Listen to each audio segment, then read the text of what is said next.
ஓம் ஸ்ரீ கணபதி நமக. ஓம் ஸ்ரீ குருவே நமக. ஸ்ரீ லக்ஷ்மி நரசிம்மர் இவர் பிரதோஷ வேளையில் சுவாதி நட்சத்திரத்தில் தோன்றியவர்.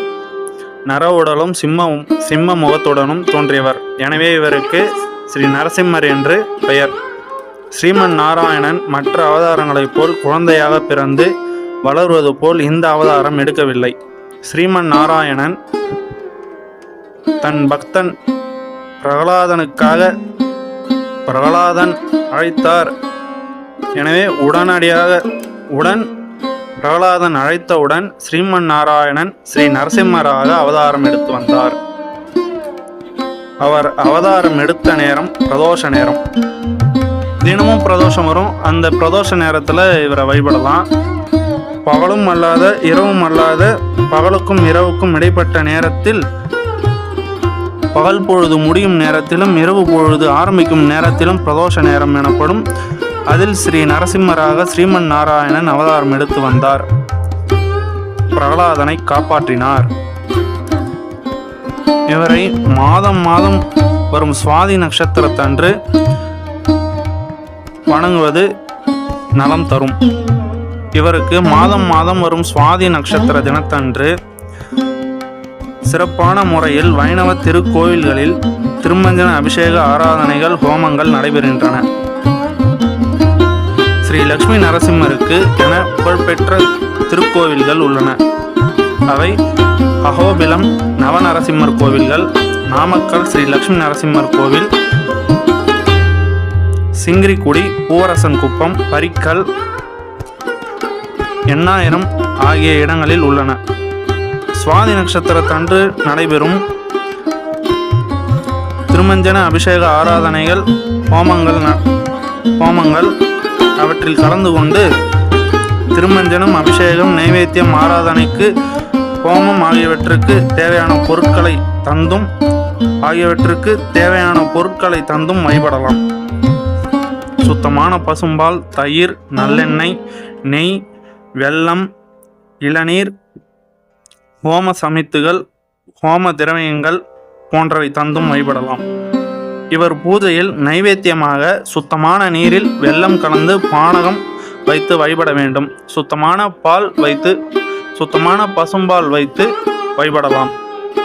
ஸ்ரீ லக்ஷ்மி நரசிம்மர் ஸ்ரீ மகாலட்சுமி தாயாரை தனது இடது மடியின் மீது அமர வைத்து வரம் தரும் வரத முத்திரையுடன் திருக்காட்சி தருகிறார். இவரை வழிபடுவதன் மூலம் கரு உண்டாகும். திருமணமான தம்பதியருக்கு கரு உண்டாகும். தொழில் மேன்மை அடைந்து தொழிலின் மூலம் நல்ல வருமானம் கிடைக்கும். வேலை தேடுபவருக்கு நல்ல வேலையும் கிடைக்கும். கடன், நோய், வம்பு, வழக்கு ஆகியவற்றில் இருந்தும் விடுதலை கிடைக்கும். நல்ல முறையில் விடுதலை கிடைக்கும். வண்டி வாகனங்கள் பாதுகாப்பாக இருக்கும். உடல் ஆரோக்கியம் மேன்மை அடையும். எல்லாவற்றுக்கும் பாதுகாப்பாகவும் ஸ்ரீ லக்ஷ்மி நரசிம்மர் காத்தருள்வார். எல்லாவற்றுக்கும் பாதுகாப்பாக இருந்து ஸ்ரீ லக்ஷ்மி நரசிம்மர் காத்தருள்வார். குழந்தைகள் வரம் தந்தருள்வார்கள். சுவாதி நட்சத்திரத்தில் வழிபடுவதன் மூலம் குழந்தைகள் வரம் தந்தருள்வார்கள். ஸ்ரீ லக்ஷ்மி நரசிம்மருக்கு ஹோமம் செய்வது மேன்மையான பலனை தரும். சில வைணவ திருக்கோவில்களில் சுவாதி நட்சத்திரத்தன்று ஸ்ரீ லக்ஷ்மி நரசிம்மருக்கு ஹோமம் நடைபெறும். அவற்றில் கலந்து கொண்டு ஹோமத்திற்கு தேவையான பொருட்களை, ஹோம திரவியங்கள், சமித்துகள், நெய் போன்ற பொருட்களை தந்தும் வழிபடலாம். இது மேலான சிறப்புகளை தரும். ஸ்ரீ லக்ஷ்மி நரசிம்மர் விக்கிரவாண்டி ஸ்ரீ பெருந்தேவி தாயார், ஸ்ரீதேவி, ஸ்ரீ பூதேவி சமேத ஸ்ரீ வரதராஜ பெருமாள் திருக்கோவிலில் தனி சன்னதி பெற்று அமைந்துள்ளார்.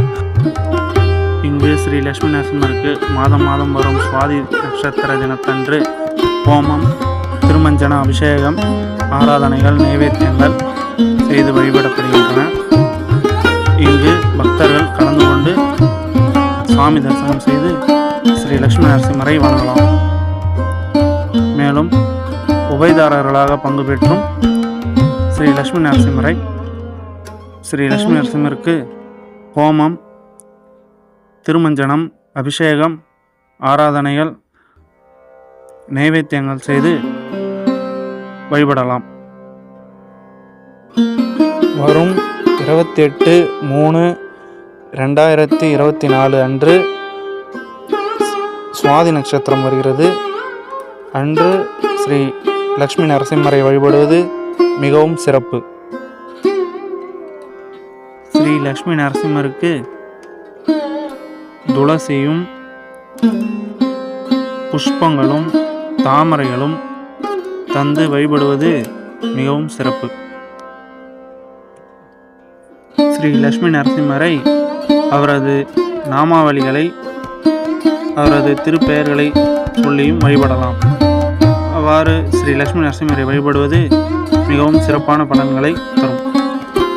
மேலும் இது போன்ற ஆன்மீக தகவல்களுக்கு நம்ம ஸ்ரீ சுபர்ணன் என்ற இந்த யூடியூப் சேனலை சப்ஸ்கிரைப் பண்ணிங்க, லைக் பண்ணுங்கள், ஷேர் பண்ணுங்கள்.